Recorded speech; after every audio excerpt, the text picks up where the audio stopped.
Ladies and gentlemen, you will be mistaken. That was not your fault in thinking that I am part of the panelist. In fact, I'm not. I'm probably on the lowest in the pecking order, even though I'm the most formally dressed person at this event. My name is Howard Tsai. I'm a lecturer at the Center for Latin American and Caribbean Studies, and welcome to the Hostile Terrain Roundtable. We're joined today by a fantastic group of panelists, experts who will talk to you about these issues of migration and the border. I just want to point out one of our panelists is a distinguished professor, Jason De Leon, the recent recipient of a MacArthur Genius Award. You, sir, might recommend that you take that large chunk of money from the foundation, go to the mall, and buy a nice pair of suits and better clothing. I take this opportunity to publicly roast Jason, partly out of sadistic pleasure, but also as a tribute and a farewell to a friend and colleague. For Jason has recently accepted a post at the University of California, Los Angeles, where I believe he'll be having a joint appointment in anthropology and the Institute of Archaeology. So we wish you all the best. I'm sure you will have great success over there. And as always, mucho party.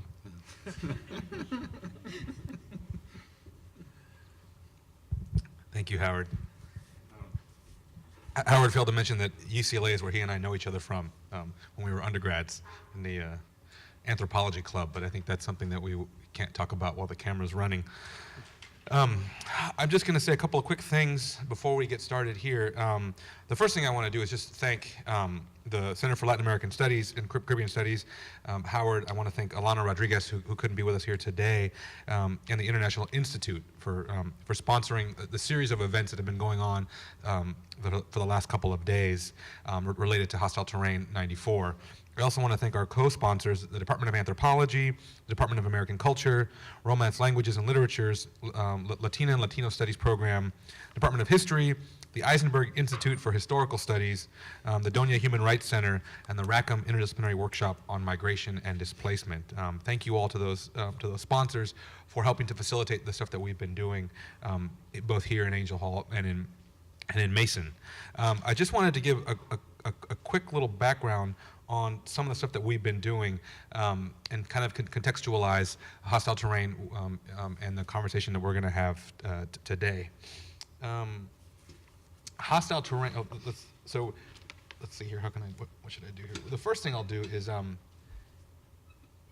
give you a little bit of quick background on the exhibition that is up currently right now in Mason Hall.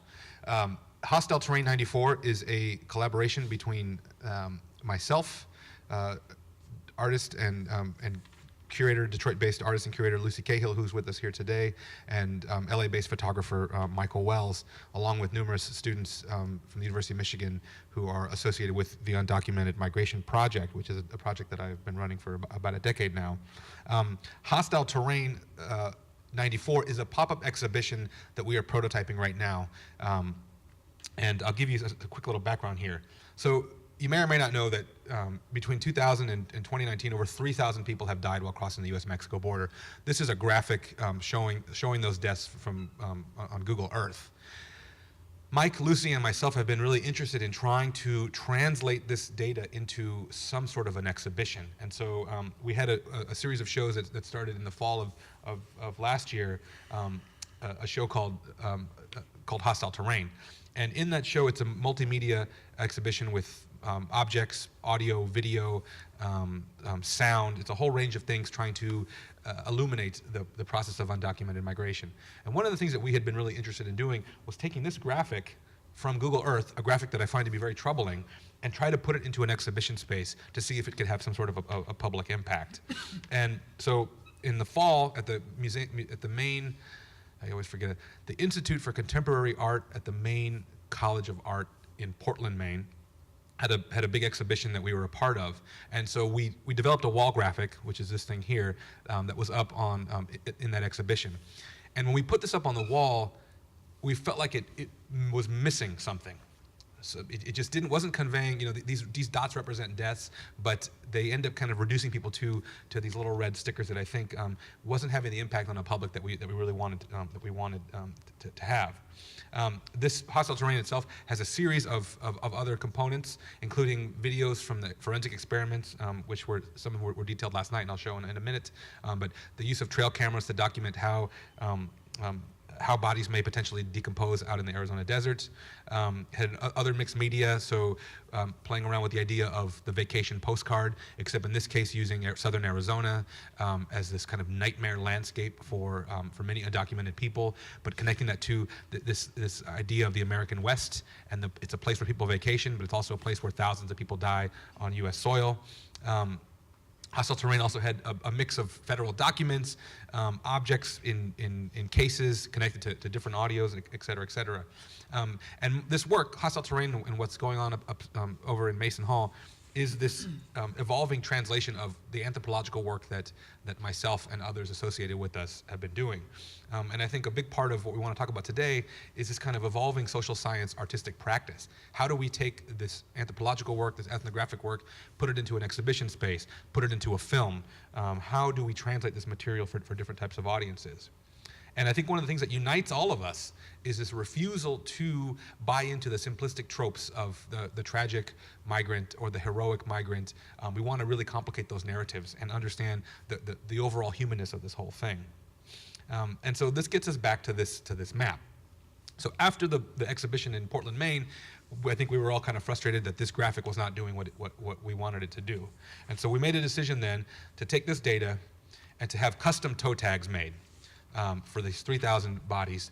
And over the winter, the end of last fall semester and the beginning of this semester, 6 of my students over in West Hall spent over 2 months hand filling out these toe tags. So writing down the names, the location of death, age, sex of these different individuals who had been recovered. Over 2,000 in Manila that are for people who have been named, and over 1,000 in orange for the unidentified.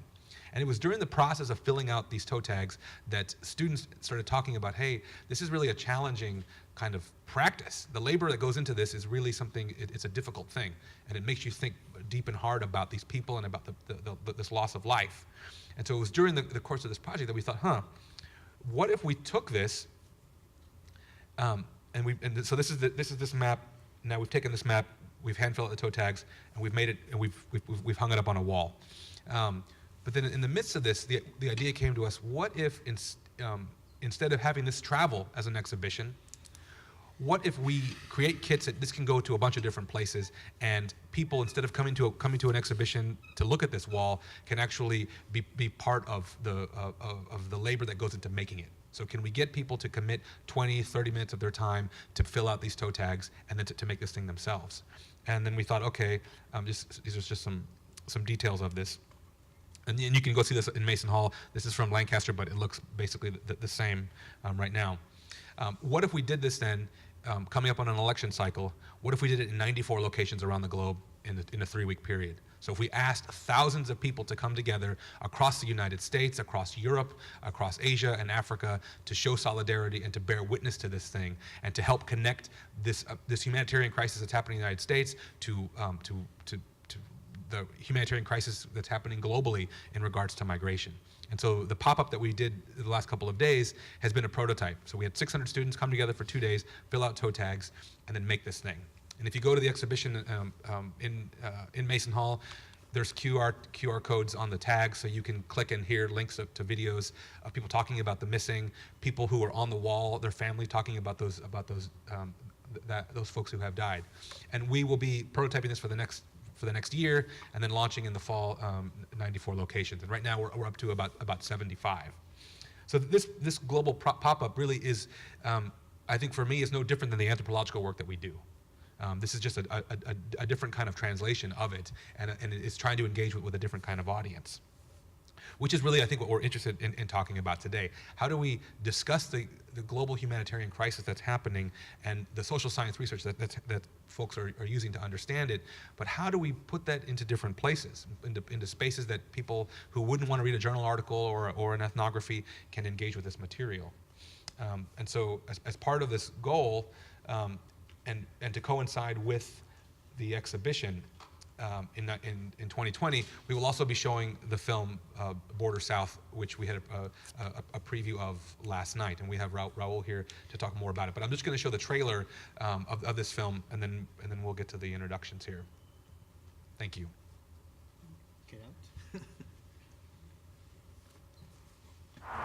¿Cómo le hacen los inmigrantes para dormir en los días? ¿Se acuestan? A ver.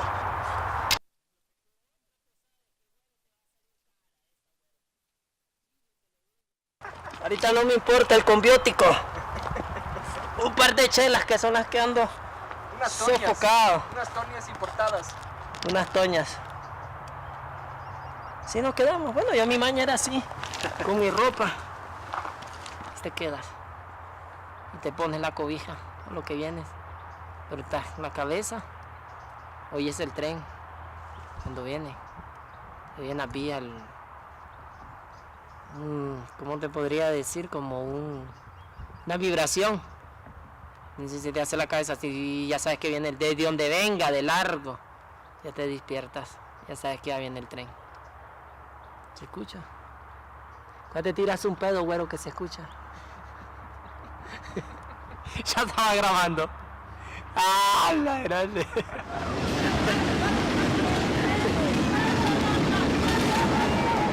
Y a mí ya me habían advertido que esto estaba horrible. No estaba lo mismo. Pero sin embargo, como siempre, el inmigrante es terco y hasta que no se da cuenta él mismo como lo que está. Entonces hasta ese momento él nos dice, ah, sí, tenía razón.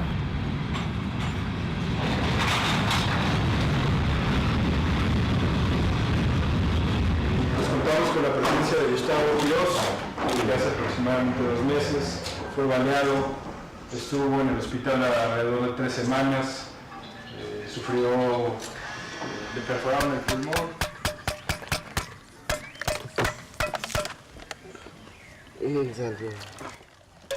Puedes tomar 2 decisiones, irte en tren o irte caminando. Ahora tomamos una decisión de darle caminando, porque la verdad que el retén allá los está poniendo duro.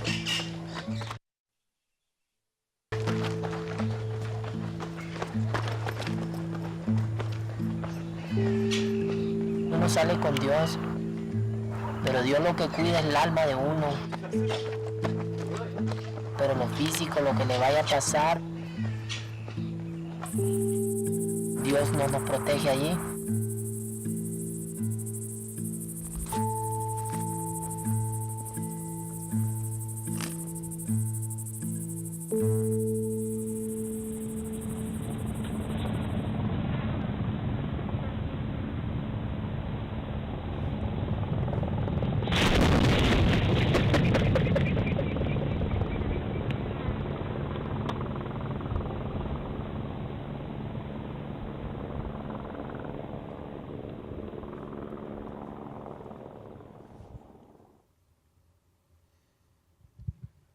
Sounds even better. Because you're in front. Sounds better. Okay, with that, I'd like to introduce our moderator, Dan NEMSER, who's Associate Professor of Romance Languages and Literatures here at the University of Michigan, who will help facilitate this conversation. Thanks, Jason, for that. I hope can everybody hear me? Yeah. I've been asked to introduce the speakers and also moderate the discussion. And so I'm going to get right to it. With us today, obviously, we have Jason, but also 3 other artists, ethnographers, and filmmakers who have been involved in these kinds of, trying to work on these kinds of issues that Jason laid out about the relation between grappling with the border as a sort of death machine, right?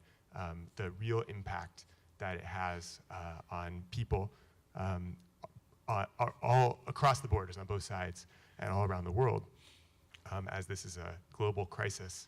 And then on the one hand, and then on the other hand, the question of sort of representation, right? How can people represent these real issues in ways that kind of bring people in? and may potentially even have kind of political or ethical impacts. So I'm going to start by introducing Lucy. Lucy Cahill is a Detroit-based visual artist with a background in curation and art history. She's interested in methods of curation that shape the larger conversation about issues in the current political landscape and bear witness to underrepresented issues and populations. Her personal work uses an illustrative approach to explore ideas of femininity and feminism, power in the body, and Lucy is the co-curator of the Hostile Terrain exhibition. Next, we have RAÚL o PASTRANA. RAÚL is the director of the film Border South, which we just saw the trailer of, a documentary focusing on clandestine migration from Central America and the North American Migrant Trail. He's a Mexican immigrant filmmaker, cinematographer, and multimedia creator. His work intersects contemporary art, political documentary, and visual ethnography to explore themes of belonging and alienation in immigrant communities. His films have screened worldwide, including at the Museum of the Moving Image in New York City, at the Sheffield Doc Fest in the UK, and at Docs MX in Mexico City. He's also a 2018 Princess Grace Awards Special Project grantee. No. An Art Matters Jerome Foundation Casas France Arts Fellow, a Tribeca Film Institute All Access Grant recipient, a 2018 IFP Filmmaker Labs Fellow, a 2018-20 Firelight Media Documentary Lab Fellow, and a 2018-2019 Ford Foundation Just Films grantee. And then last but not least, we have John DOERING-WHITE. John is an ethnographer of migration and community organizing. He's interested in how social service providers aid undocumented individuals and families in an era of unprecedented immigration enforcement. His research and practice sit at the intersections of cultural anthropology and social work. Since 2014, he's conducted ethnographic fieldwork alongside humanitarian shelters that aid Central Americans migrating undocumented through Mexico, often by hopping freight trains. Since 2018, he's also been conducting research alongside organizations in Detroit that work with mixed status families around issues of small business entrepreneurship, financial justice, and digital storytelling. In fall 2019, John will head to the University of South Carolina as assistant professor of social work, jointly appointed in the Department of Anthropology. And so maybe we could just start off the conversation by kind of building on or jumping off from the kind of introduction that Jason already gave. Just asking everybody to kind of talk a little bit about what the connection is between, what their personal connection is between the kind of issue of immigration that's become this global humanitarian crisis that Jason mentioned earlier, and questions of representation, using different formats to present this information and these stories to audiences. Sure. So I first became involved in this work as sort of an installer, preparator on the first iteration of exhibitions on Jason's research called State of Exception that was curated by Amanda Krugliak of the Institute for Humanities. And so got really intimately involved with, knowledgeable about these backpacks and the objects that they were working with. Get a little closer. Oh, closer. Okay, cool. And worked in that capacity for a couple of years, and then in the last year and a half got invited to co-curate this project, which is thinking about migration in a more, in slightly different ways, getting away from just object-based, getting more into audio-based work, and thinking about how to represent this ongoing crisis. Yeah.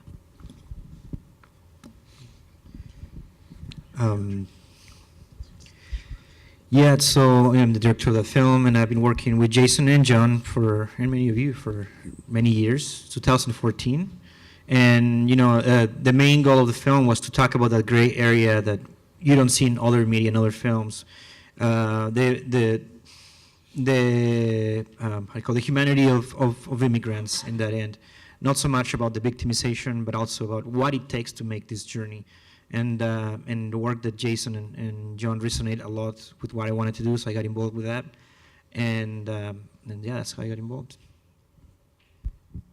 I got involved because I came to Michigan with a very undefined idea of what I wanted to do for my doctoral studies, which I think is something that a lot of people experience. And Jason was an incredibly open person in terms of welcoming collaboration, which I think is also something a lot of people experience.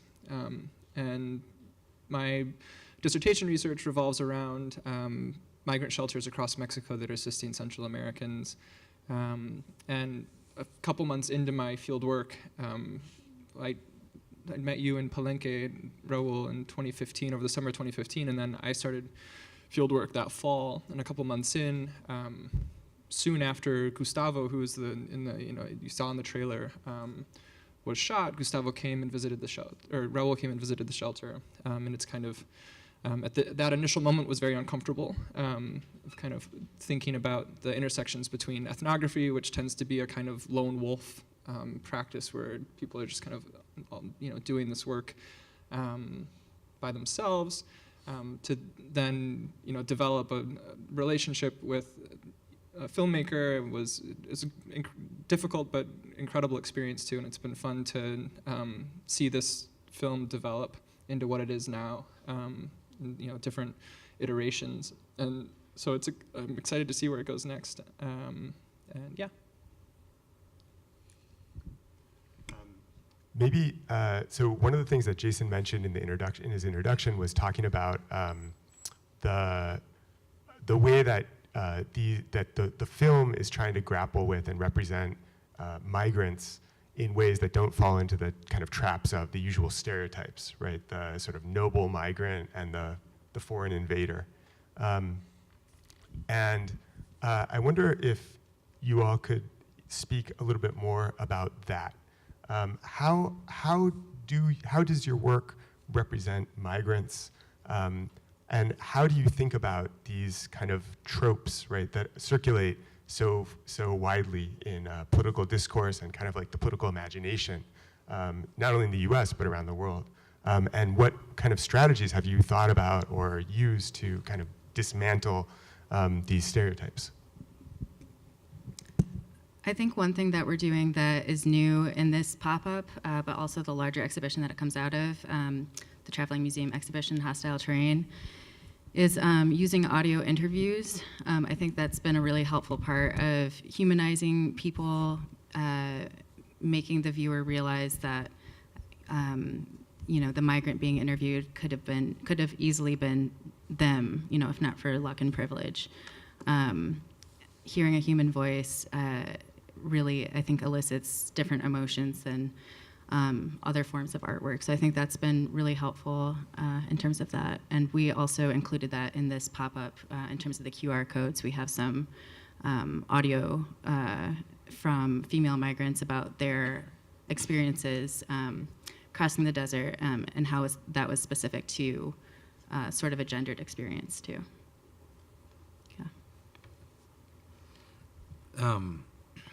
I think that's a really great question. It's an important one that we don't get asked enough. I think that a lot of times, I work with a lot of students who work on migration issues, and I feel like we don't oftentimes ask people. It's not what is your work about. I mean, that's a question that give me the 2-minute kind of spiel about your research. But I think we should be asking also, how are you going to write about these people? How are you going to represent these experiences? What are your concerns?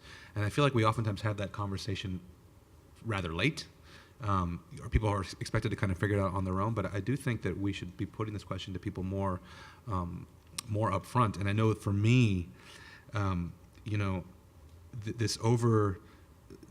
studying migration is so overly determined. I mean, all the tropes are there. There's nothing that you can say about it that it feels like someone hasn't already written many books about. And so it's really hard to escape these common kinds of tropes. And I think, at least for me, one of the things that I'm really interested in is writing about people in a respectful way, and being very concerned about being fair to them in terms of representation. And I guess just to kind of give an example, I'm working on a project right now about human smugglers, and this project, it started in Palenque in southern Mexico, right around the time when we were about a year into making this film, and John was just getting ready to start dissertation work.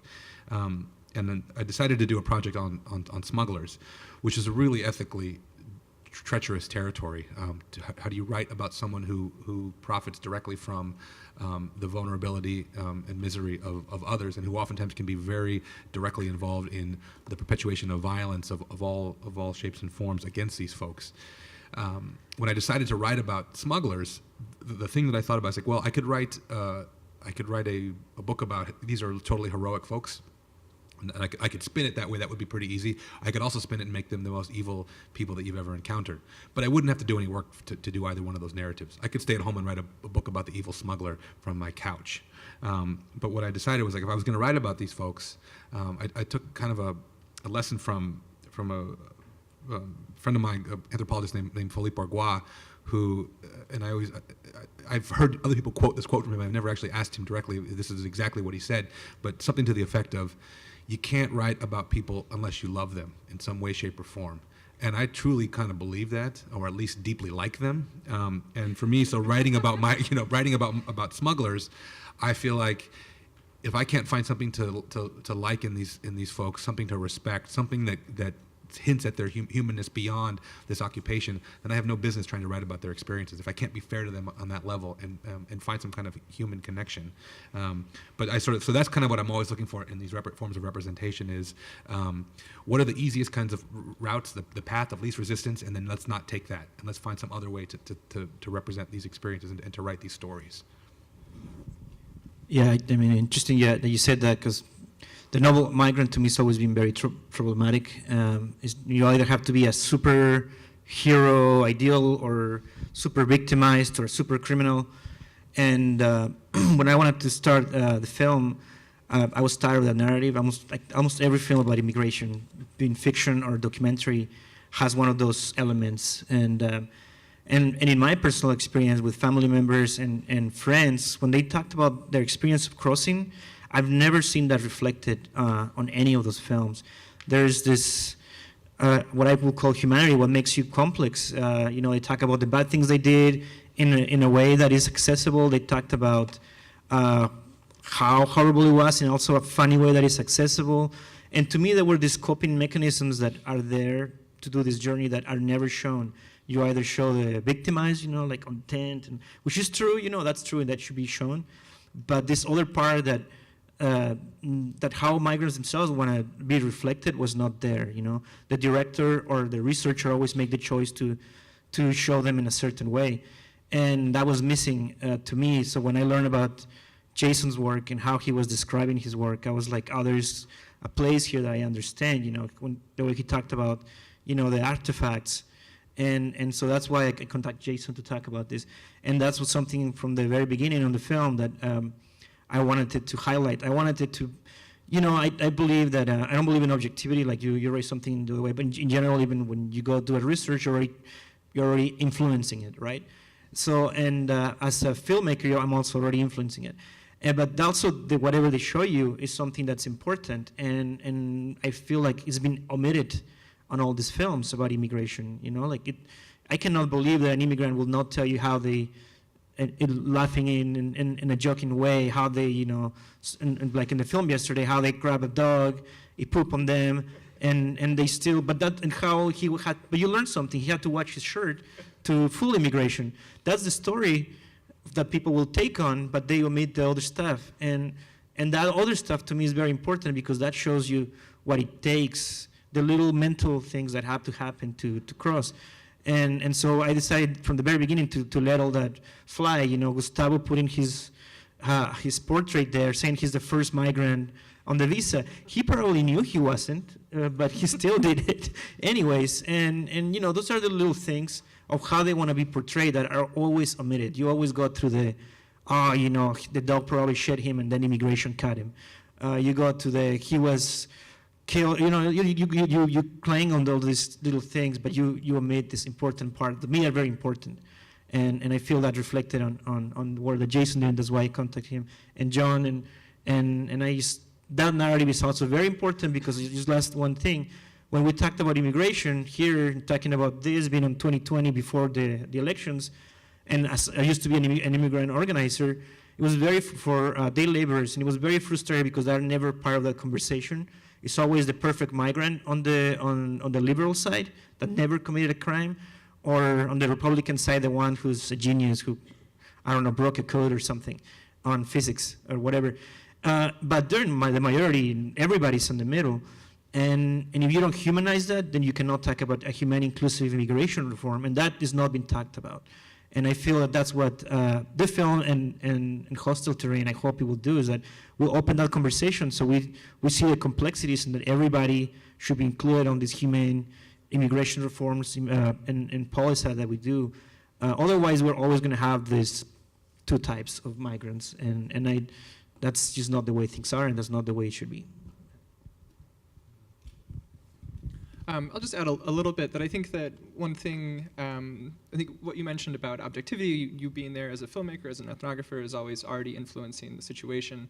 And one thing in terms of kind of breaking down stereotypes is being cognizant and aware and writing about the fact, in terms of how we're representing this, writing about the fact that, which you haven't read yet, Raúl, but writing about the impact of having a documentary filmmaker in the process of someone applying for humanitarian recognition like Gustavo was doing. And writing about how that played a role and being as open as possible about the complexities involved, the ethical complexities involved in doing humanitarian work as well. I think at the same time that, which is, I come at this from a slightly different angle in that sense in terms of working with shelters, but one thing that's a similar stereotype or trope is present in terms of the noble humanitarian, right? And the humanitarian aid worker who's always a very pure, altruistic actor. And oftentimes, just as with people crossing borders, the story is a lot more complex. And so one thing that I'm constantly thinking about is trying to, portray that complexity and the muddiness that's involved in working with people who are at the same time flowing through humanitarian bureaucracies, seeking asylum, seeking recognition from the state, at the same time that they're interacting with smugglers and are kind of in between these two worlds that tend to be thought of as diametrically opposed. I'd like to pick up on that. That this idea of the ethics that are involved in these kinds of representations. It seems to me that, so there are a couple of, so first of all, for folks like myself whose own research has to do with a period of time that was going on 500 years ago, I don't have to engage with people who are alive, right? I engage with traces in the archives. And so that kind of work, it brings up ethical challenges, but being in the room with people, whose work you're impacting, whose lives you're impacting directly by sort of intervening with a camera, say, brings up a whole array of ethical questions. So a couple of things sort of come to my mind when I was thinking about this event. One is just that the ethics of representation in the face of a kind of a border regime, right, which is not only a machine of death, but it's also a sort of surveillance apparatus, right, which is attempting to make visible migrants as they cross the border, to track them, beyond the border, basically everywhere, right, to track flows of people as they move through hostile terrains, right. And so one sort of question about representation of this phenomenon has to do with, how do your representations either challenge or maybe are complicit with in some ways the kind of surveillance of apparatus of capture that the border regime entails and depends on. And another sort of thing that I was thinking about was when I watched the film, there's this moment, Jason, where you're looking through some of the objects, right, that have been found in the desert, and you say something about how it feels like you're being really invasive as you dig through these people's personal items. And so there's a kind of a question there about, Raúl, you were talking about letting people tell their own stories, but also there's an extent to which, some people aren't telling their own stories. Their stories are being told about them, right? And so there's a kind of an ethical question that comes up there as well. So I wondered if you all could talk about the ethics of these kinds of representations in the face of this kind of death and surveillance apparatus. Sorry, it's kind of a big question. Well, I'll actually start off and answer that in terms of the exhibitions that we've been putting on, the ethical push and pull there. When we first put together this map in Lancaster, Pennsylvania in January, and that's still up, it was the first time we'd done this with the toe tags. And you know, before we had been working with red circles, not really transforming the data. This time around, using the toe tags, we thought that would really bring a visual impact. And so our goal the whole time has been to have something that has like a very like visceral, you know, stop you in your tracks sort of impact. And at the time that we finished installing this and we stood back, you know, we'd been just like heads down working on this for days. We stood back and saw like the immensity of what had just happened on that wall and what that meant. And as people who were not intimately connected to that very experience, a lot of us were very sobered by that. And some people who did have a very intimate connection to that experience, who saw the map, were very emotional about it. And you know, that was something that we had to grapple with. We didn't want to inflict trauma, re-traumatize people. So we actually ended up creating a whole series of programming with our residency advisor there to sort of create these collective workshops where people could come in and respond to the work in a facilitated setting, have moments of silence, do a bookmaking workshop, poetry workshops, and have a little bit of a more organized response to it. So yeah, ethically in the moment, we kind of had to like rethink what we were doing, and that it can't just exist as a wall that you look at and walk away from. That's almost asking too much of people. You know, I think too, this is a great question. I mean, number one, the difficulties of storytelling about a population that is under direct attack right now, more so than ever before, is really, you know, I think it's more challenging than it's ever been to work on this issue because people are so much more vulnerable. I mean, literally, the like stormtroopers are out looking for these folks much more than they were 10 years ago, and I think that that's something that we're always kind of constantly reflecting on. And I would hope that before Trump, I was still very much concerned about these issues, both about what to make visible and what not to make visible, and each one of those things I think is a kind of a case-by-case basis.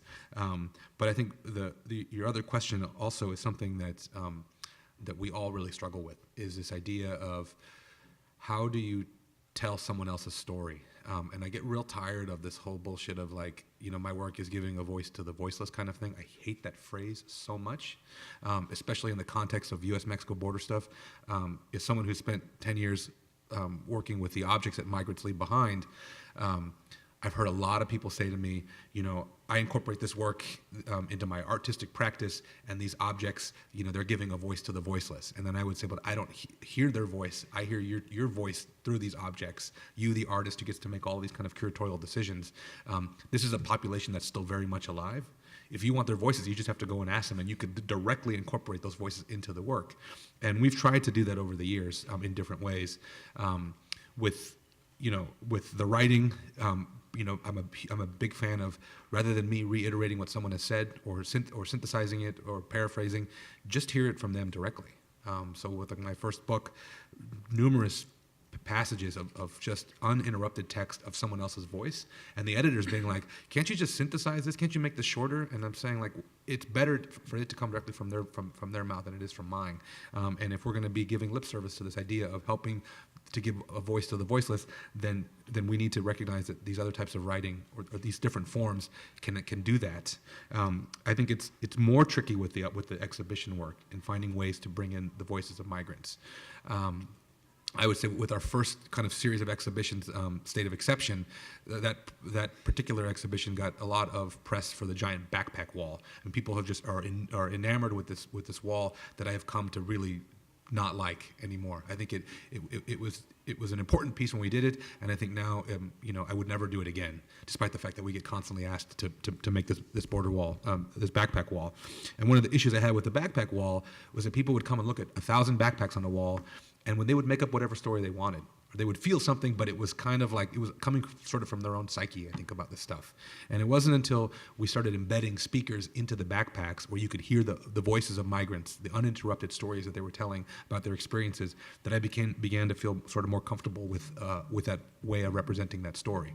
And so here I was, we were making an artistic piece, a political piece of art, and we were hoping to give a voice to the voiceless, but literally putting their voices into the exhibition space. I think with this particular piece now, Hostile Terrain 94, this is a different way to give, I think, a voice to the voiceless, and we've purposefully left this fairly open. I mean, there's minimal introductory text, and in a lot of ways, I think the dead here speak for themselves. We've asked people to contribute to the production of this, so someone has said, I will take on this person's name and take responsibility for writing it down as a way for them to be kind of visible. So I hope in some ways that this piece is allowing the dead to speak for themselves, and also connecting these individuals with someone who can help them to be heard. But then we've also tried to incorporate migrant videos and audios into this thing as well.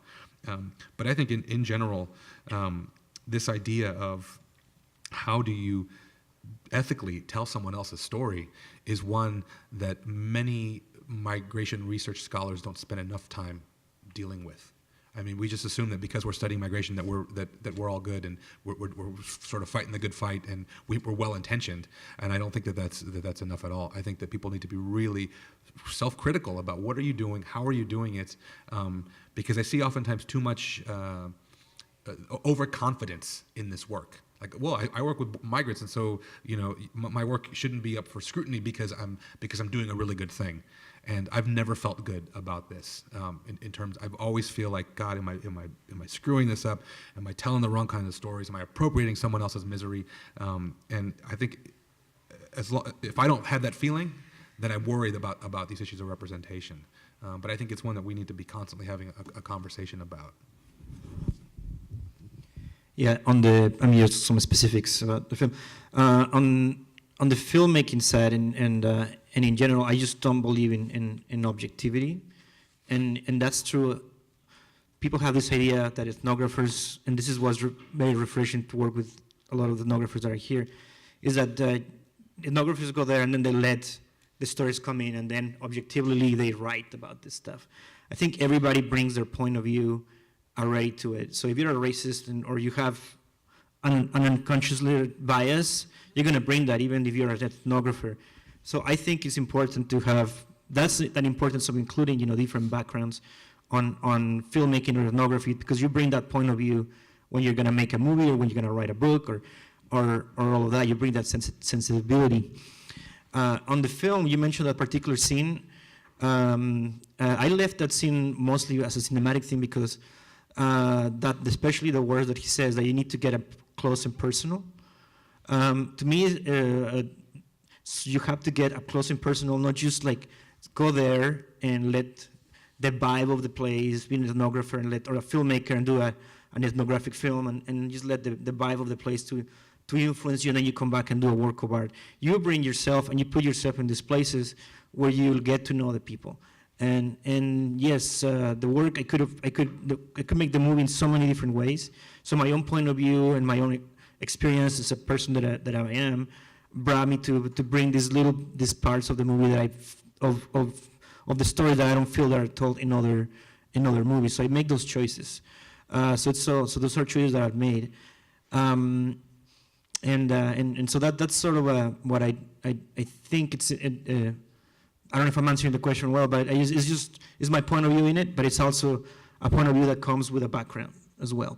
And I think most of filmmakers that do this kind of work don't have, in a way, the background that I have. They're mostly, I'm sorry to say, they're mostly white, and they just they don't have that. They just go there and they do something that Jason has said just now. They expect to just because they're doing something in immigration, they're doing something nice, and that they are just gonna get tell their story. But they don't have that. And then the other thing about the voice and the voiceless, about the stories that we choose as storytellers to tell. I think it's very important to protect this paternalism on filmmaking, at least, maybe even in ethnography, of like don't tell all the stories, because right now everybody's under the scope. Like when we were applying for grants for this film, a lot of people didn't give us grants, including IPBS and PBS, because they didn't want us to put the guys with the tattoos there. They didn't like the scene when Gustavo is sort of asking for money, you know, there. When they didn't like scenes where they were, you know, doing drugs. So I took that one out because the guy died and we couldn't expand that story. So they didn't like the scenes that are in the film because they show migrants in a way that, oh, now Trump is just gonna hold on this. But to me, we don't. That is us being afraid to bring these stories and put them into the discourse and amplify the experience of immigration, because then we truly can talk about making impacts. And otherwise, well, always they control the discourse. And so I didn't do that. We didn't get a lot of grants and some choices that I had to make. But I think that that's but that's those you cannot be paternalistic about this, I think. And like if you don't talk about smugglers and show them the humanity as well and how complex they are, then you're not really tackling the issue. You're just protecting something, and you're not letting the dialogue go in there and make your own choices that I feel will be better off. It was great. Yeah.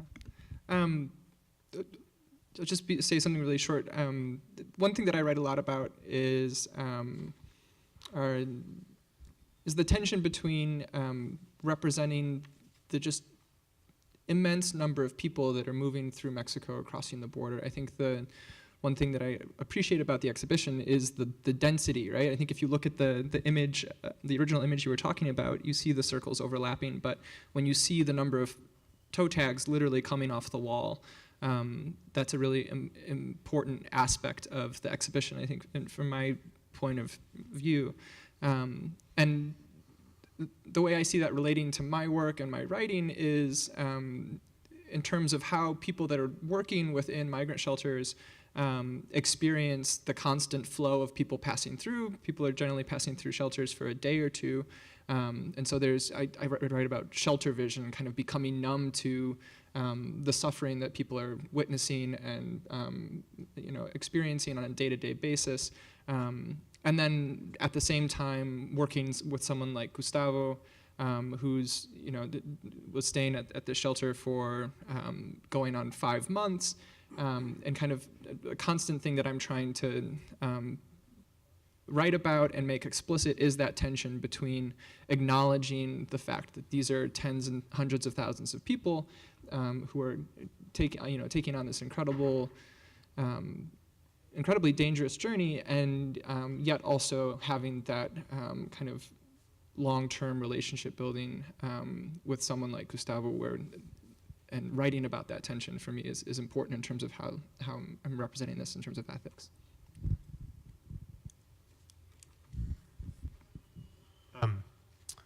So picking up on what you were just saying, John, so we've been talking a lot about the ethics of representing people's stories and representing the movement of individuals as they cross the border.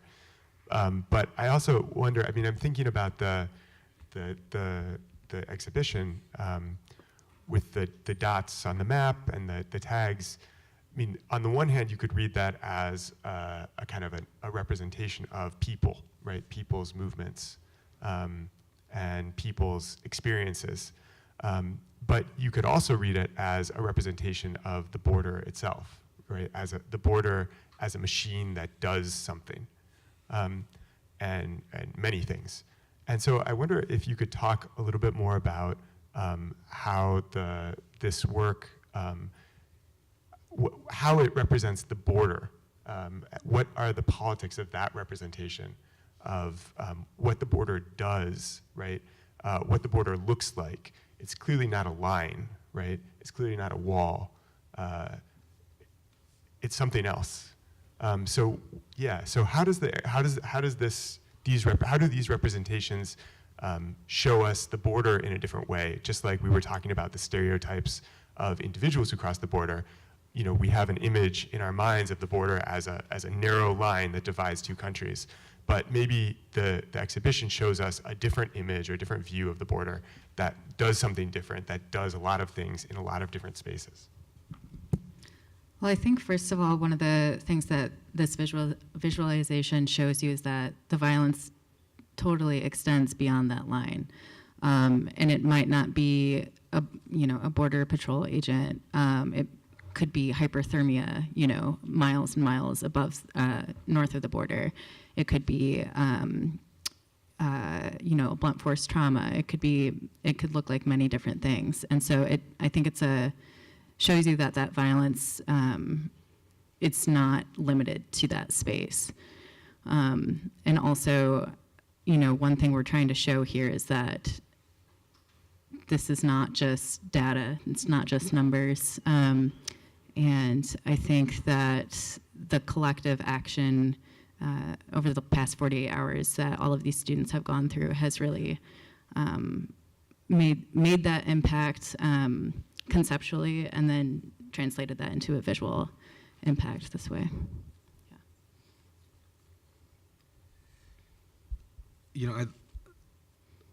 I sort of like thinking about this representation of the border when people say, the border is so dangerous and so out of control. And I want to say, yeah, you're right, but it's this kind of danger, right? This is whose life is at risk. You want to talk about border security? This is what border security does. This is what it looks like. And in some ways, this is this kind of counter narrative to what we're hearing right now about we need to build a wall, we need to do all this kind of stuff, and to say no. We've been doing this for a long time. Our border machinery kills people on a daily basis, and it has for a long time. And so in some ways, this is a pushback to a different way of representing this border. But then also, it's totally mobile, right? We'll bring the border to you.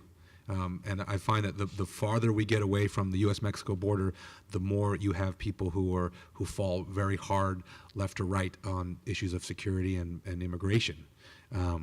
And this is a way to kind of bring it closer to here, to these especially places in like the Midwest, where people, all they know about the border is what they hear on television. You go to southern Arizona and there's nobody, I think, on either side of that fence who's chanting "build a wall." People in southern Arizona have a very good understanding of border security, whether they're on the left or the right side of the political aisle.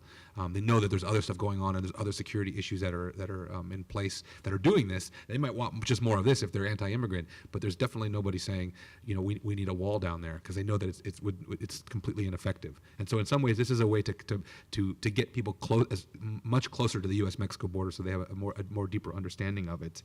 And it ends up doing all kinds of symbolic things too. If you step back and look at this, these toe tags end up making a shape that looks like the country of Mexico. Totally on accident. We noticed at first, we were like, holy shit. Yeah, it's like, holy shit. But, it's doing other kinds of symbolic work for us as well. But I think it also kind of really generated out of the fact that we're coming up on this election cycle. I feel totally helpless all the time about the work that we're doing and like how do we reach more people. I think that the American public is saturated with stories about immigration. People ask me, how do you keep up with the news cycle? I'm like, I can't read every single piece of stuff that comes out on the border because it's nonstop.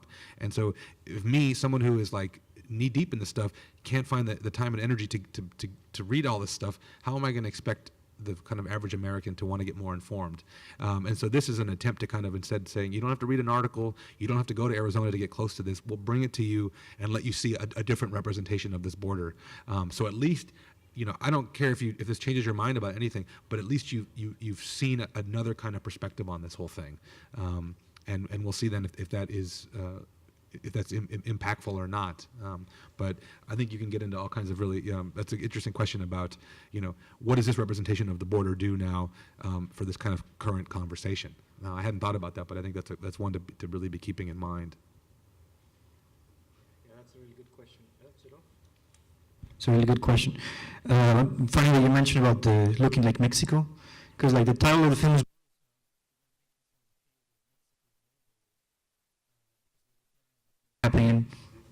long time, but also since 2014. So when we start filming, this thing called Plan Frontera Sur, the Border South Plan, started to happen in Mexico.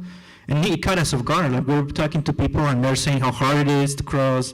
They're saying see more immigration. A lot of these things starting to happen as we're filming. And that's a deterrence that Mexico is learning from prevention through deterrence. You know, that's the gift to the US, to Mexico, and then to other countries in Europe and in Africa. The prevention through deterrence is just like something that came from here, but it's been expanded. And in Mexico, it just became, so the border, the shape of this is Mexico. That will be the border for me. Mexico is the border where people are being deterred to take these journeys where are more dangerous. They cannot take the train, or they can take it, but they have to pay more or take a bigger risk.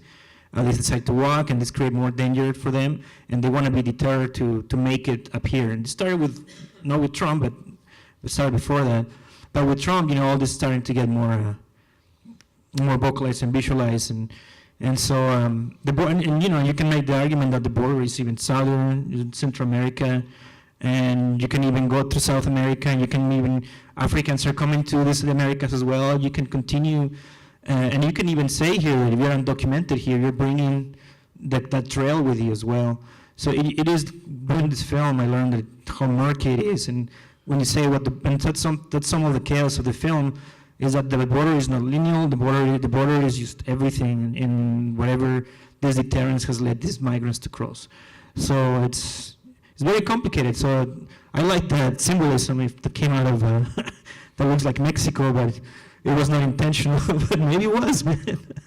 It was. So anyways, the border to me is very complex, but it just goes beyond the here, but it is good. It's cool that happened. Yeah, I just want to reiterate that the border does extend all throughout Mexico, right? The border is a very, and it's thick in that sense. Mexico has played a significant role with direct support from the United States in terms of funding and what they refer to as technical assistance, in terms of building up an immigration enforcement web along railways, highways. There are mobile checkpoints, super fancy migration detention centers, and customs plazas throughout southern Mexico. And so I think a lot of times people will, you talk to in Mexico, they're like, yeah, there was this white dude in in a uniform that was there talking with the Mexican migration agents, right? So the U.S. is sending agents down, kind of exporting the work of the border throughout Mexican communities, oftentimes along Mexico's southern border. And so it was, interesting when we started this work in 2015, that in 2014, the U.S., as Raúl was saying, announced the Southern Border Program, which is really just the formalization, or the most crystallized version of what has been happening especially since 2001, in terms of translating immigration enforcement into terrorism deterrence, and exporting that throughout Latin America in terms of developing this detention network. And I'll stop there, yeah. Go ramble there. So I have one more question that maybe that's come up a number of times throughout the conversation, which is the sort of question of politics, right? The political impact of this work. And I was thinking about several times, Jason, you and Raúl have also talked about the importance of complexity, right? Complexity as a way of humanizing the people who cross the border. And Raúl, you mentioned that, you didn't get money for the film from PBS, for example, because they didn't want you show it, the kind of liberal racism that doesn't want you representing people badly because it feeds into a kind of a right-wing politics. So I wanted to ask you about, maybe using that as a jumping-off point. If we think about the border and migration as kind of the central, maybe one of the central axes, if not the central axis for sort of politics in the U.S., but also around the world today. And it's not only, state politics from the Republican side and the Democrat side that have sort of set up and maintained and funded this death machine. But it's also, we see it playing out and in these kind of massacres, these white supremacist massacres that are happening at the, in Pittsburgh at the Tree of Life Synagogue.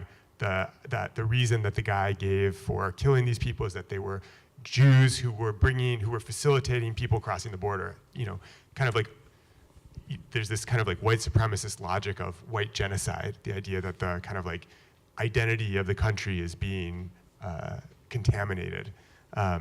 Whiteness is being contaminated. So, I say this just as a way to kind of like get at the significance of this issue as a political issue. And so I wonder if you could talk a little bit more about, what is the political impact of the work, and what are the, how do you think about the sort of grappling with complexity in ways that don't fall into easy political stories, but that could support a kind of a right-wing project? I understand obviously the importance of humanizing people, but is there a risk about that? And beyond that, what is the politics of the project in this political moment? So, when the caravans were taking place this past fall, and kind of really were in the spotlight, people are continuing to leave on caravans like this week, today. But the media is not covering it at the moment. But you had Mexican citizens in Tijuana doing like MAGA protests, where it was like a make Mexico great again kind of discourse. And so I think that, I think for one, like it's just really uncomfortable, and I don't think there's an easy answer to this. But I think that giving a sense of the muddy politics in not only in Mexico, not only in the United States, but in Mexico as well, is one aspect of it, and kind of talking about the complexity that exists more broadly, that this is a global issue. This is happening, in Kazakhstan, and it's happening, across the globe. It's very relevant in terms of coming out of the United States in a way, but I think that for me, that's one of the important things, is to kind of contextualize the politics of Mexico in relation to the United States, in terms of like working with the politician who Gustavo is like, fleecing for money for a plane ticket, and then elaborating on that in my own writing, in terms of what the implications of that are for a humanitarian shelter, and what their relationship is between like the local politics of that place and then the broader discourse of of anti-immigrant sentiment, both in the United States but also in plenty of communities across Mexico. So I think that it's fraught terrain, and I think that people are going to pick up on this kind of work in lots of different ways, and people do.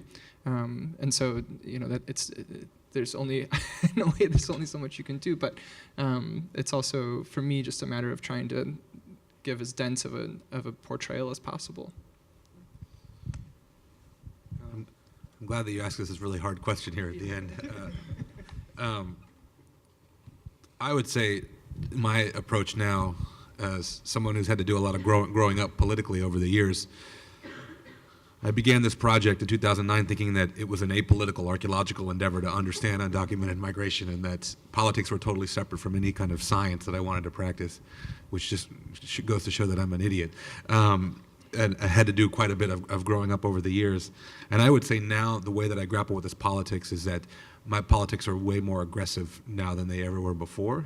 And this whole thing is not for Donald Trump. I mean, this is for everybody, because we're in this political moment where you are standing in the shadow of this enormous racist, xenophobic, misogynist kind of monster. And as long as you don't call Mexicans rapists, you're kind of like you're the better alternative. I don't buy into that though, because I'm like, you Democrats are full of shit. We just pushed through this border policy recently where the sort of enlightened Democrats were saying, we're not going to pay for Trump's stupid Game of Thrones ice wall. That's a dumb idea. We're going to put money towards a smart wall, a smart border wall. And I literally want to be like, motherfucker, this is what the smart border wall looks like. We've had one since Bill Clinton, and it has killed thousands of people. And, I get all worked up about this. But literally, like, this is for Democrats too, and for people who just think that they can kind of dance around this issue or just offer any kind of alternative that's not like overtly racist, and then that's okay. It's to say that everybody has to be accountable for this. If Hillary Clinton was in the White House right now, we'd be coming at her so strong about Honduras and about all the political meddling that the Clintons were involved with in the 90s and all this that we continue to do. And so I think as we're ramping up to the next political cycle, is I want to hold everybody accountable. And I have my trust in politicians these days is non-existent. I mean, I'm just like, I don't know what to do with it, but I know that I deeply distrust everybody right now because partly because we're not even talking about this. And Trump is a very good foil for Democrats who don't want to deal with this issue.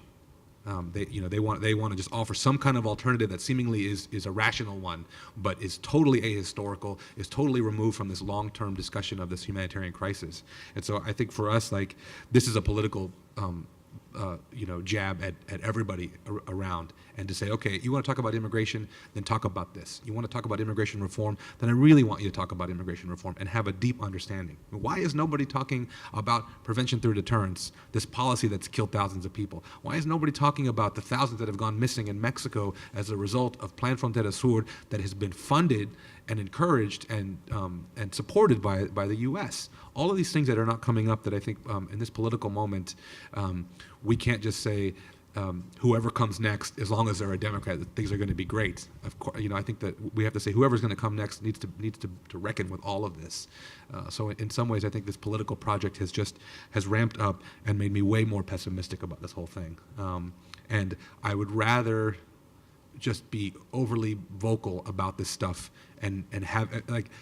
I don't want to settle for something else. And so at this point, it's just like this sheer frustration with this whole political system.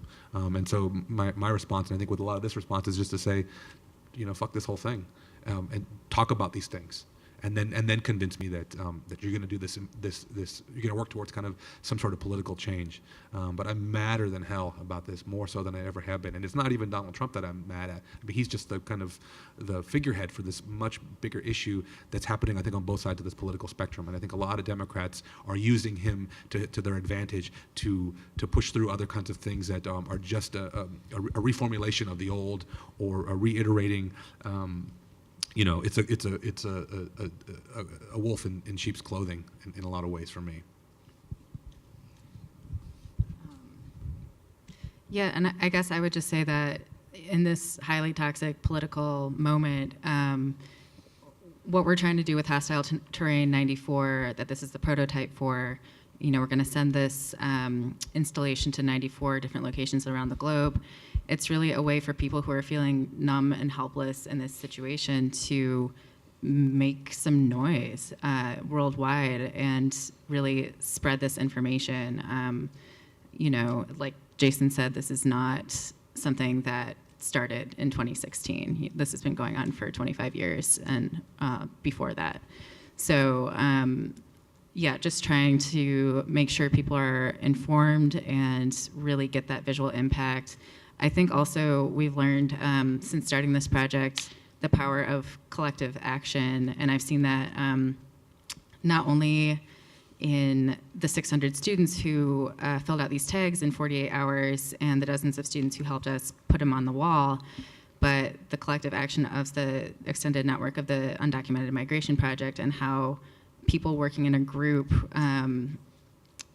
outside of like sort of the isolation of contemporary life can really get conversations sparked and I think link our collective humanity together in a more in a closer way, not just by working together on this, but also just like the small instance of filling out a toe tag, maybe that takes away 2 extended links between you and someone who crossed from Guatemala. Maybe that brings you just a little bit closer to understanding their experience. And that's really, if that's the least we can do with this project, that's a total win. Yeah, I don't judge people that didn't give us funding. I mean, it's we're gonna. They have they didn't give us funding. Who? I don't want. I'm gonna apply for them again. So yeah, maybe they see this and never find me again, and I'm gonna sell them the film probably. But there is like I mean, everybody is like chickens without their heads on, like, oh, Trump, and like they're not gonna get funding themselves. They receive funding from the government, right? And there are a lot of organizations, but then we have other organizations that give us. But in the context of like protecting of paternalism, I feel that has made a lot of damage when we talk about immigration, and something about. And we cannot shy from certain stories because those are the stories that we probably relate the most.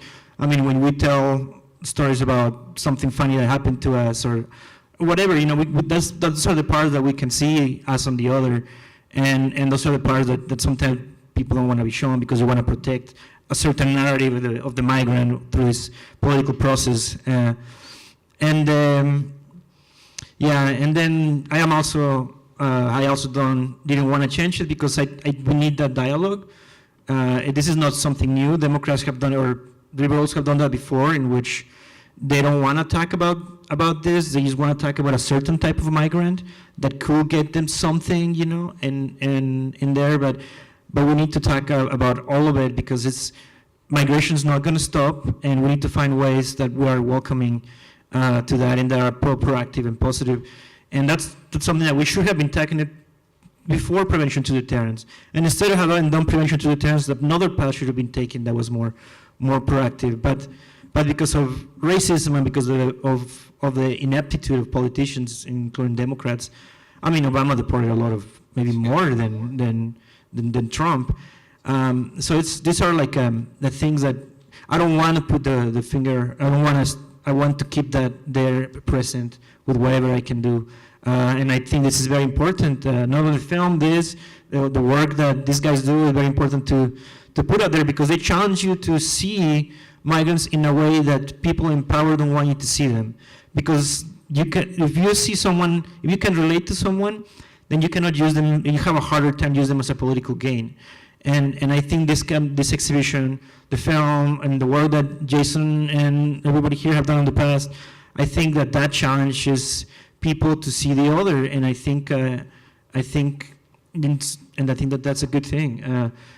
Otherwise, someone is going to say, I'm not going to talk about this experience, only this, so I can move something on my political career, or just because I don't care about them. And there's a lot of people that care about these issues.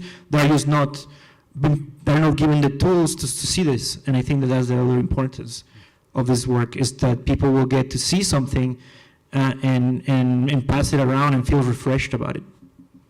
And I think there's like, in some ways, all of the stuff that we're doing is this like form of like subversive politics, in that it's this idea that we don't want it to be pigeonholed.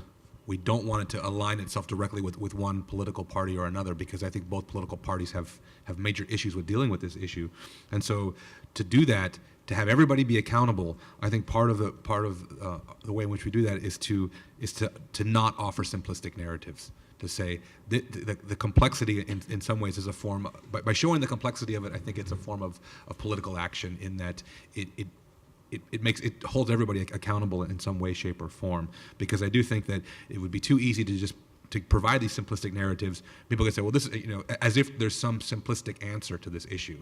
And one of the things that we don't want to do is offer simple answers, because there aren't any. As anthropologists, we're very good at complicating things. That's why policymakers hate talking to us. How do we fix this? Well, okay, I got this, my 42-point list. Let's go down and, each one of these things, and then there's sub-lists of that as well, right? And people hate that. But at the same time, the world is a complex place.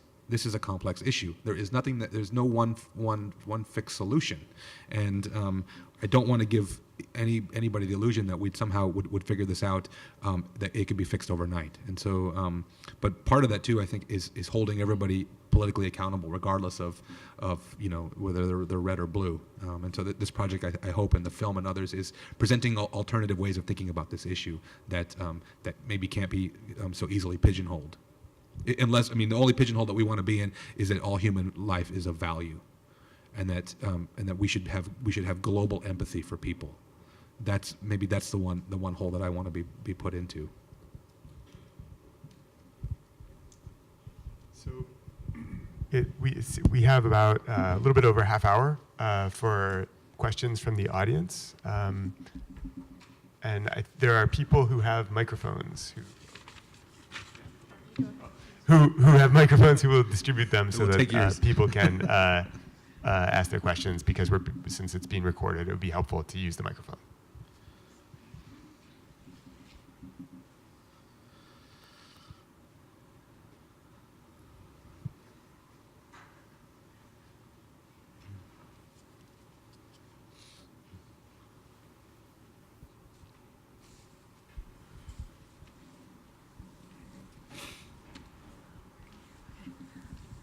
Hi, thank you so much for your talk, and I had the opportunity to watch the film yesterday, which I was grateful for.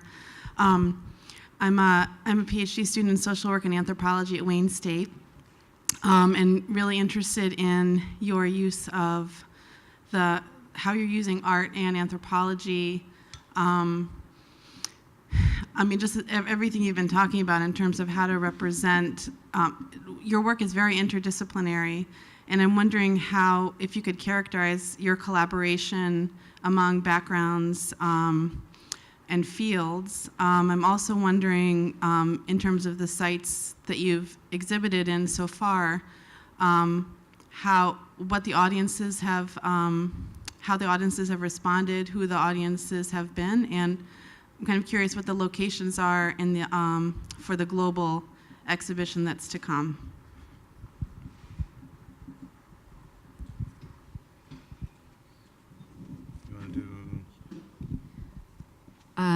So this is the second time that we've put up this installation. It's, like we said before, it's part of a current larger exhibition in Lancaster right now. So that was the first time we've put that up. I don't think we foresaw how emotionally driven that piece is once it's up. It's incredibly heavy. It really helps divorce the idea of just big numbers, data that you see in the newspapers every day, and it's hard to visualize what exactly, X amount of migrants dead, what that actually looks like. And then seeing this all together really struck a chord with a lot of people in ways that, we didn't foresee. So, let's see, and then over the last couple of days in Mason Hall, we have had people walking by and asking questions, and some people have sat in a moment of silence there, which has been very interesting. But this is also an interesting exhibition space because it's very unrefined. It's kind of DIY. It's a classroom building wall. It's not in a white cube. You're not necessarily prepared talking to. So it's going to really depend on what kind of spaces these organizations we're partnering with end up choosing for their wall. I think that will really have a difference in how people react to it. And I think we have about 80% of our locations figured out for 2020 already. Quite a few in Michigan, but all around the U.S., and one in Honduras, Mexico, I think Lampedusa. 2 in Honduras, El Salvador, probably about 9 or 10 locations in Mexico, London, Berlin. We're just starting to pick up Europe right now. Lampedusa, Italy, which is the closest island to Libya, in the EU. It's the first jumping off point for migrants who are coming off of a boat. I think that Lampedusa will probably be the first installation that we do, and we as a team will physically all go to Lampedusa and hopefully work with some refugees who are there to make this wall. But that'll be a kind of symbolic first nod towards this kind of global issue. But we're trying to get it, you know, as many places as possible. And I anticipate, I mean, 94 is the goal. We do 93, and then we're going to have everybody send back their toe tags. So we want to get 300,000 toe tags back. And then in November of 2020, we'll take 300,000 toe tags to Washington, D.C. and install it there within walking distance of the White House. We haven't quite figured out what that's going to look like yet. But I think that we'll probably end up, 94 was a historic number in that the year this policy formally goes into place, but I think we will probably have over 100 partners just because we really don't want to turn people away if they want to be involved in this. But in terms of the collaborations, you know, this is a completely interdisciplinary project, and it has been for a very, very long time. And you know, all the students that have been involved over the years, over 100 students that have worked in the lab, that have done field work with us, you know, people who get involved with this project take ownership of it in some way, shape, or form, and try to develop their own independent research as part of this. And I think that's what keeps this thing going. That's what keeps it fresh. That's what keeps us kind of moving in new directions, is being totally open to collaboration. You know, I sort of think of myself as a jack of all, master of none. I'm not good at anything really, but I seem to be pretty good at finding people who are really good at other stuff, and so bringing in collaborators to help us realize different ideas, I think is a crucial part of the project. And when people come in to collaborate with us, it's like, okay, now what do we do? Help us do something new with this, and we just take it in a whole bunch of different directions. And I think for us, that's really one of the beauties of it. It allows us to kind of go wherever we want, to blur all kinds of lines, to refuse to be pigeonholed as like an anthropological endeavor or as an artistic endeavor. It's all of those things and more, and I think it'll continue to be more things because we live in an interdisciplinary world right now. I think people are blurring these lines or crossing over into different genres, and we've just tried to embrace that as well, and I think it really keeps us healthy in a lot of ways.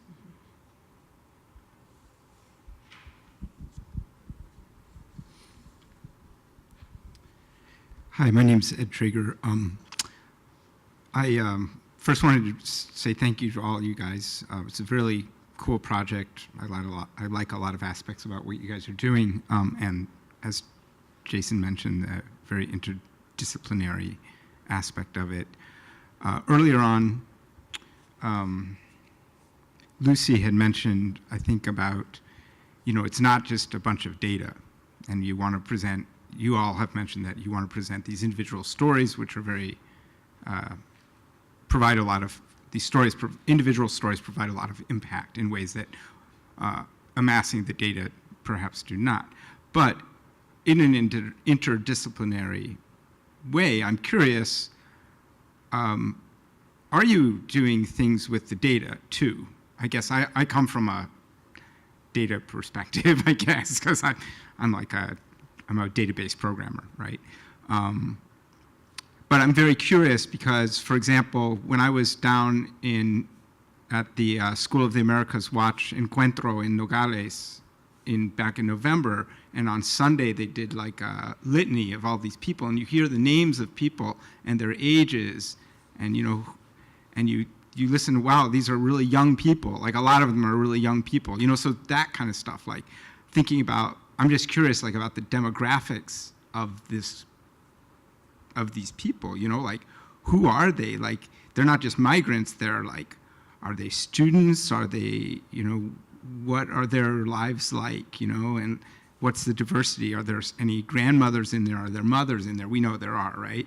And just that kind of stuff. And I'm just curious whether you guys have thought about doing something sort of along those lines too, characterizing those, and then maybe being able to say, okay, well, given that we have this is like this data breakdown into these different people, right?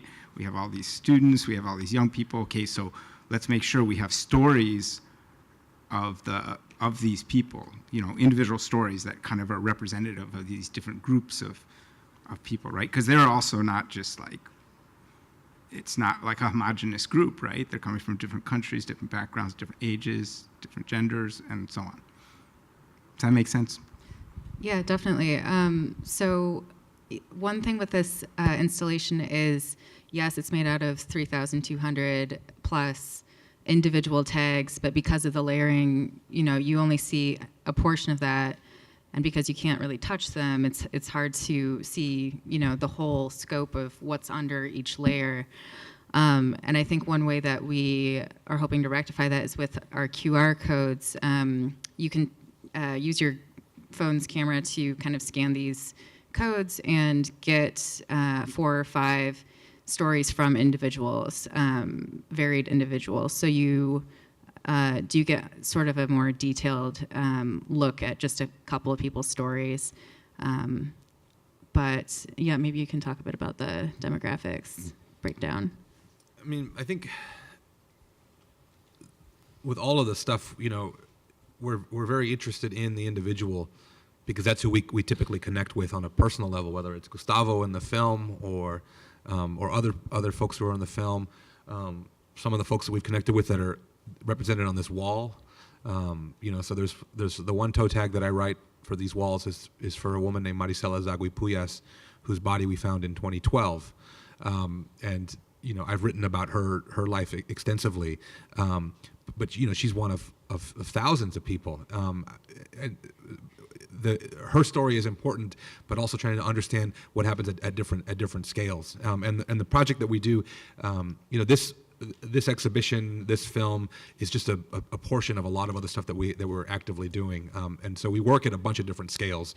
2 of my collaborators, one who's at Appalachia State, another who's at UMass Amherst, they deal a lot more with our GIS data and looking at at the kind of macro scale of whether it's migrant death or archaeological materials from the Arizona desert. And so we will write, pieces and do work that will either give you the super micro, the one story, or stuff that deals at a much higher level. And it just depends on on the project. This is a very public facing project, both of the film and this, and so we're trying to give you a little bit of both. Here's the big scale of it, but then also with the QR codes, you can get close and you can learn about a few of those stories. We'll be adding virtual reality components and augmented reality components to this. So you download a phone app for 2020, and you can scan the wall, and you can hear you can see someone talking whose family member is on this wall. You can see them in 3 dimensions. You can see objects in 3D. You can zoom in and go to the Arizona desert where Maricela was found. And so that's kind of our way of allowing the viewer to move up and down these scales.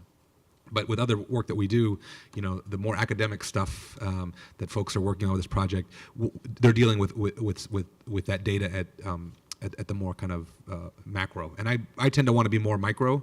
I'm much more interested in the individual stories, but having them be an example of, they are not unique in this whole thing. They're one of thousands of people who are going through this kind of whole process. And this question came up yesterday about the film, and it's come up with the question of Gustavo, both in John's dissertation and in the film, is, people saying, well, he's this migrant that's depicted in this film, but then he doesn't even ever migrate to the United States. He gets stuck in Mexico, and then he goes back. He ends up in Guatemala. He has this kind of circuitous route that doesn't end up where he's supposed to end up. And people are saying, like, that's an interesting choice for that story. And I think one of the things that we want to highlight is that Gustavo is not an abnormality.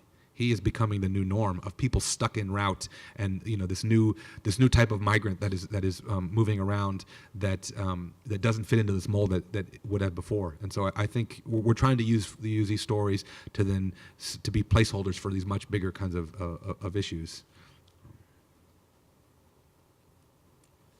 I think one thing to add is that, statistics and breaking it down into different demographic groups is really important, contextualizing that. But I think another thing that I think we've all constantly tried to do is also to make very explicit how limited those statistics are in the first place, right? We're talking about people who are traveling through, along undocumented pathways and intentionally avoiding documentation in certain spaces, and then very intentionally wanting to be documented in other spaces. And so talking about, so like shelters do intake procedures where they're taking down names of people who are passing through and their, different demographic information. But oftentimes that information is kind of, the extent to which it's useful is complicated because people are giving, for very good reason, false names or different information. And then, to what extent do we want to amplify that as the real of what this route is about, and to what extent do we want to complicate and give the background narrative of why someone would be feel pressured to give a false name, give false information. And so I think it's, in terms of writing about this, trying to kind of, make acknowledge those statistics and those broader trends, but also write a little bit about how those trends come to be produced as a statistic, as a number, right, and representing something. Yeah, just really quickly about the background and statistics are very murky when you talked about undocumented migration. Like, for example, Jason does an experiment about the pig in the film and in reality. And that is to point out that there are many, many, many more deaths than what we see on this wall. And we will never know because vultures eat them really fast, because nature takes them away. And in Mexico, the Mexican government doesn't even take numbers of the people that disappear. And even if they get assaulted, like you have to be like assaulted with a weapon to be taken into consideration for a visa and for a crime to a migrant. So it's like, the statistics are crazy. Like the UN, one of the UN ones was 30 to 15,000, which is the one we use in the film. And then we have other places like the Oxford has this, I don't know if you guys know, the border criminologies. They have statistics of 20,000 kidnappings a year. And then you have other places like shelters that we worked with that have them higher on 150,000 disappear. So it's like the undocumented experience is hard to, I will say, to put with numbers. So symbolically, you have to find ways to do that. Like when you see the pig and you see how fast the body disappear, then it gets you thinking, shit, there's thousands and thousands of people that are not here on this wall. And then there are more people that die in Mexico than that die in the border. And so it's just, and we will never know those numbers. So you have to show in a way why, in the case of the movie and of this is the desert, prevention to deterrence. Nature doing that work for us, we'll never find out. And that is, I think that is actually, that touches the deeper issue on the documented migration. We want to erase those stories. We don't want them to be told. We don't want them to be known or known in certain ways. And so that's why prevention to deterrence. Go to places where you'll never see them. It was the same in Mexico, the deterrence of Plan Frontera Sur. Send them to from places that you'll never be able to quantify the problem.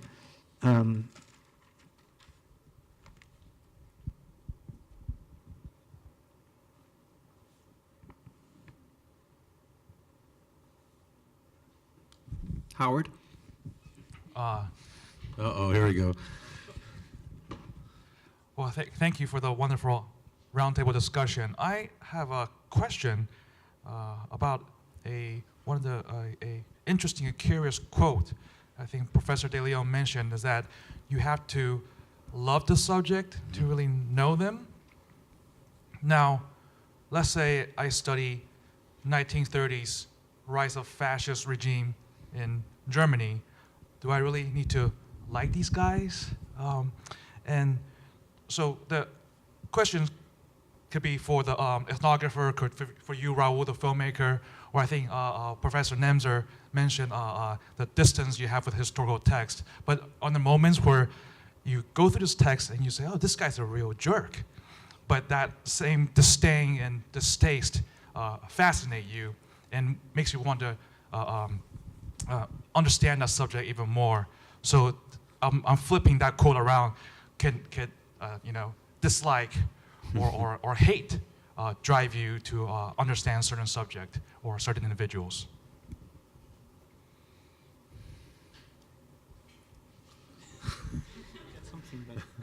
I think that's a good question. I mean, I think that's an excellent question. And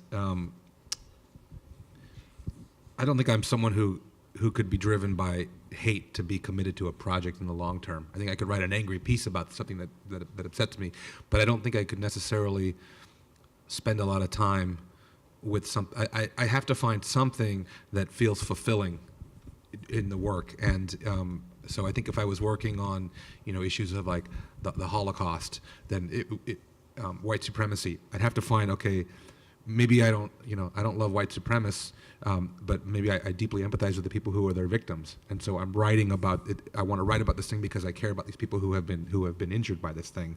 So I mean, I think I could flip that script, like thinking about it historically or archaeologically.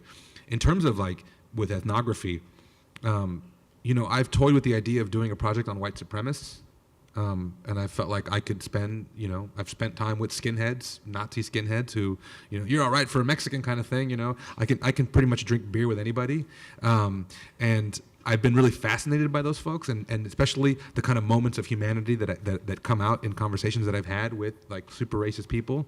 And so I think that I could write about those folks if I could find people who I could connect with on some way. Maybe we disagreed fundamentally about certain kinds of issues, but I would have to like them enough to say, okay, I want to write about these things, but I want to be true to you, and I don't want to come in as just someone who I'm just here to demonize you, rather than I want to be here to humanize you and to help people understand how does someone get to this kind of thinking, and can you still like someone who is it possible to find some humanity in people who are in many ways totally atrocious and reprehensible. I'm struggling with that with smugglers. I work with people who, their part-time job is murder, and trying to figure out, can I write about these folks ethically? What happens when you care about someone who tells you they do all these kind of terrible things? I think I'd rather write about that person than someone who does terrible things who I don't like at all, because if I don't like them at all, I don't think that it would be easy for me to be true to their experience, or I don't think I'd be able to write about them fairly, because if I can't find enough humanity in them to want to be fair to them, I don't think I have any business kind of working on that issue.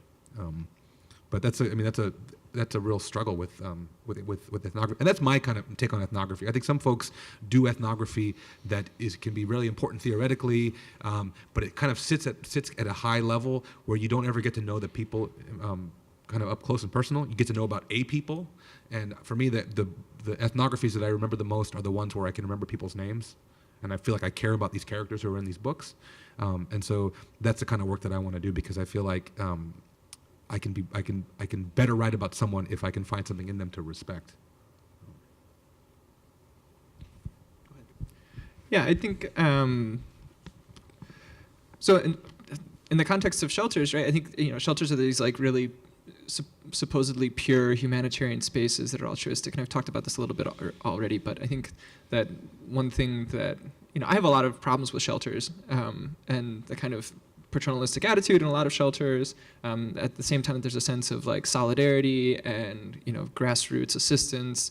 There's also a lot of control, proselytizing, people being excluded from shelters for different reasons or the different beliefs.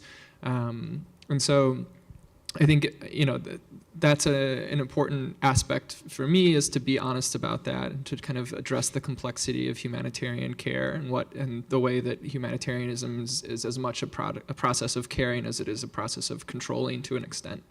And so, that involves, often writing in uncomfortable ways where I'm like, all right, I want to be as honest as possible, but I also want the person that I'm writing about to read this and be like, yeah, that's true, that's real, and for that to be honest, but not in a way that's vilifying anybody, is important to me. And that's a fine line to tread in terms of, working alongside organizations and also writing critically about the broader work that they're doing.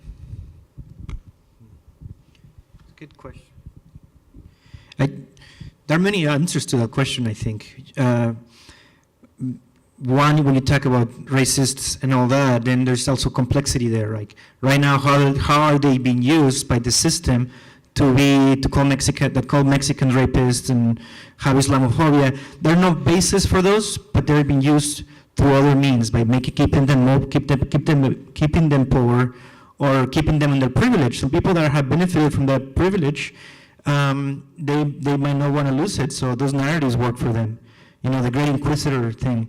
So it's one complex, and when you talk about these racist people that you see on TV, again, they're being pitch-holded, but there is a complexity there, why they are where they are, I think. I don't study that. I also think that the way that you make a film or you write a book, you can come from any background. You can be a person that has never met a migrant in the desert and go and make a movie. And I will argue that most movies are made from that point of view. And so they never get really up close and personal, as Jason puts it in the movie. And I think it's a value, and it's something I really, really like about UMP and the Undocumented Migration Program, is that these kids go, I mean, I'm a kid, we're all kids. We go there and we drink and hang out. Sorry, man, I blew the whistle there. I mean, they put themselves in a position where you are going to hang out with someone and you're going to get to know them. You're going to find uncomfortable things about the things they do, but that comes part of you as well. And you're going to look at the bad and not the good of the people. That you get up close and personal to this, to the migrants or the people you're working with. And that's a new way of doing things, in my experience, when I think of ethnography, which has a lot of colonial connotations, is that Jason puts them in a position where they have to really hang out with the people in the town they're in, not only with the migrants. They have to become part of the community, and that is that's part of understanding the other, I think, that people do not go deep enough, they don't get really close enough to feel the other.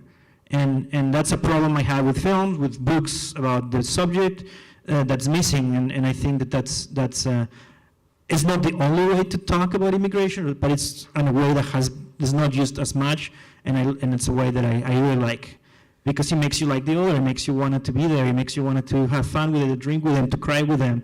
It's not just about parachuting and be objective, you know. And if you want to do that, that's fine. I mean, I would probably won't read it. I would be bored to tears if I'm tired of that kind of pathway of doing things. So, you know, it's space for everything, I'd say. But there is this particular way of doing things that is not done enough, or is done very little.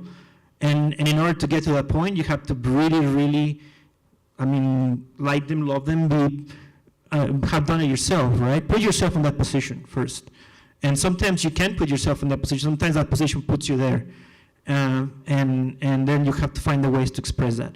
So I'm just saying to you, and it's very complex in those ways, but I don't think that there is one way to do things, but the way that at least we're doing it is in a way that puts you up close and personal so that you cannot negate the other. And maybe I could rephrase it. I don't necessarily think you have to love someone to do this work, but I think you have to be committed to them to do the work. And so for me, that commitment comes with like the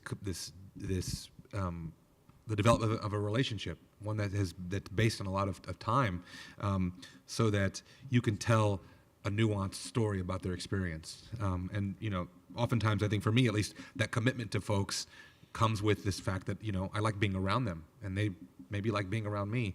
And I may not like the things that they're doing, but I'm trying to understand their perspective. And so, you know, I work with, it's a hard thing, it's a hard balance, you know, but it's one that I find more fulfilling. I think that the work comes across, if you're committed to someone, they pick that up immediately. Even if you know, they know that they're not likable, but you still kind of stay committed to them, I think people pick up on that, and then they reciprocate. But there's a reason too why people don't write lots of books about white supremacists or about smugglers, because I think to do it well, it requires this commitment, and that commitment can be really soul-crushing. I mean, really damaging to put yourself in a vulnerable situation where you develop a relationship with people who are doing horrible things. I think is not also that healthy for the researcher if you're going to be trying to do something on this kind of level. So it does come with the cost too.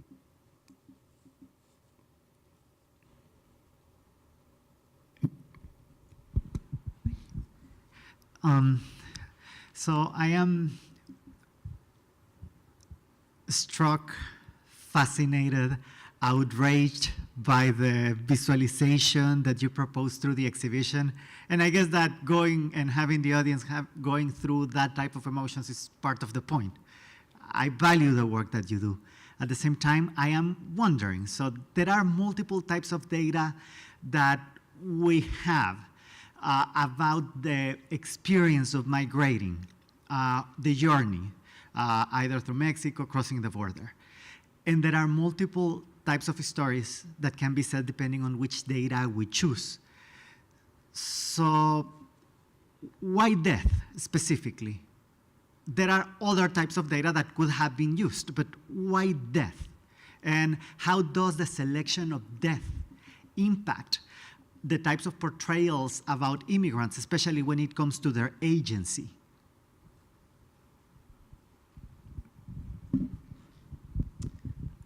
I think in the past curatorial work that we've done with Jason's work, we haven't focused specifically on that element so much. And I think these political times just feel incredibly urgent all of a sudden. And we, after State of Exception closed its doors, that first exhibition, we sort of changed our focus, starting this exhibition in a year ago, so in 2018, you know, in this context of the Trump administration and the increased demonization of migrants. And that's, I think, why we chose to focus on this data this time. We also wanted to, just try to really humanize this population and sort of fight back against the rhetoric. And it's kind of like we don't live in an age of nuance anymore, at least not in regards to this issue. And so in some ways this exhibition is like we're screaming back. So you're going to call Mexicans rapists, and then I'm going to scream about 3,000 dead in Arizona. And so this is a way to just try to like be then as heavy as possible, because these other kinds of the more nuanced, subtle approaches just don't work right now. I mean, people are just not picking up on that, and that's a sad state of affairs. The fact that we've got to parade around the dead to just drive home the fact that this is a serious crisis that's been happening for a long time. But this is a really response to this kind of current political moment. I think 5 years ago I wouldn't have been that interested in this type of data. But also over the years too, I mean, and in the film and in other works, the people who are on this wall, at least one person who's on this wall, Maricela, and then her 15-year-old cousin who disappeared in 2013, whose body we have not found. Those two stories really impacted, I think, us as a research project. Myself and many of the students and collaborators who were there or involved with, recording the stories of the family, traveling to his home in Ecuador and their home in New York. I think that those things have stuck with us for a long time, and were such heavy moments of the loss that, fundamentally changed me. I mean, like in so many ways, these encounters with death. And I've seen up close and personal how Maricela's death has devastated her family, her kids. I've seen how the disappearance of this 15-year-old kid has utterly destroyed his parents. And I think about them daily. In all kinds of contexts. I'm constantly thinking about this sorrow that these folks carry with them. And then I look at this wall map and I go, I know that those two deaths, that one death and that one disappearance, have traumatized hundreds of people. And then now I look at this wall and go, now let's multiply that by 3,000. What does this trauma then start to look like? And so in some ways this is like, this is for them. This is for this kind of current political moment. I'm hoping that this is a way to memorialize and to show people like Jose's mom that hey, we still think about him, and hey, this is an important issue, and we're not going to be quiet about this. We want to raise awareness about this stuff because we know that this trauma is ongoing. But it's like America has not. we're just in this, like, the historical amnesia, our failure to recognize these things now requires that we scream back at the public in this really graphic, both metaphorically and physically kind of way. Yeah, that's a really good question. When the film, there's the scene of the vultures where they're eating the pig, right? And there's like a lot of people do really, especially in the States, they don't like that scene because it's over the top, it feels. There's a choice to put it there. And I put it there because I really didn't want you to look away. Okay, you got the story, you know people are dying. Now I just want you to go a little deeper and stay there a little longer. And that turns people away a lot of times, but that's the reason, it's a choice, a risk I took.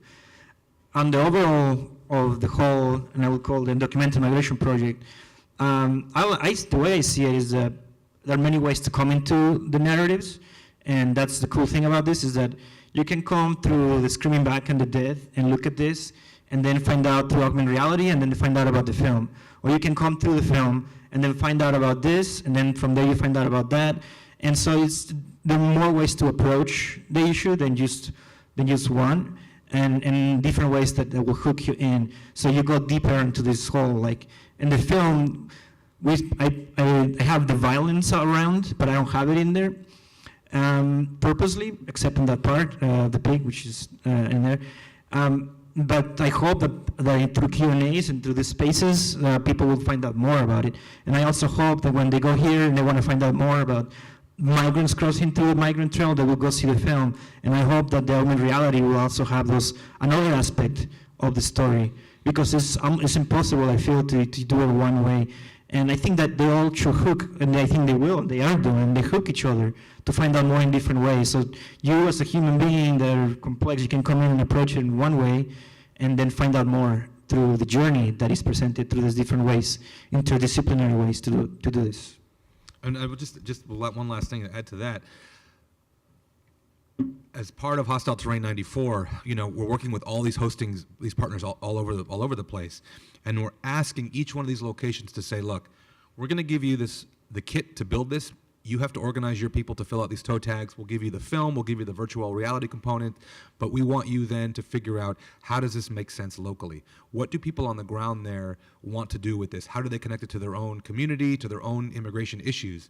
And it's not all doom and gloom. I mean, it unfortunately is a lot of doom and gloom, but the migration experience is complex, and we are working with different community partners, people who they want to do workshops, storytelling workshops. They want to do workshops on performance, people writing poetry, people doing photography workshops to tell their own stories about immigration, and so to add other things. So it's not just about these dead, but it's about this global issue and how people are experiencing it in different ways.